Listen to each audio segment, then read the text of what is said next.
We are just finishing up our writing class. So for each of the next 2 weeks, I want you to keep on and adding those 5 paragraphs unless you're almost done with your work. And if you are, then go through like you did last week and make sure you have all of the senses in that you can see, smell, touch, hear, and feel throughout the entire book. And now, if you have finished or if you're just finishing up your book, I want you to make sure that you go back and you add language that just makes the reader feel like they're part of the book. So you're going to go through an exercise like this in class, but I'm going to read you one short paragraph. This is a book that is called The Adventures of Lightning Mary Mouse Jones by Nancy and Belle Holder. And so it starts out with, that would be instructive, but rather dull. And so we will tell you, gentle reader, that the intrepid Miss Mary Mouse Jones was born in 1880, a wee pup to parents who had no idea that she was destined for greatness.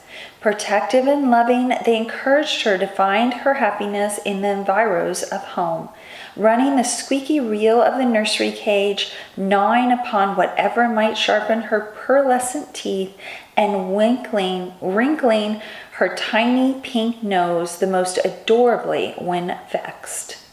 So that's a story about what? Did you pick up that that was a story about a mouse? I did too. And what else did you get out of that? How about her nose? Could you just see the little bit of moisture on her nose as she wrinkled it up? Could you see that? I could picture that too. Did you think what color did she think she was? Can you think about that? And she probably lived in a mouse cage in someone's house. So there's a lot of information there. And did you feel like you were part of that? Because it almost started out as if it was a person, didn't it? When she was born.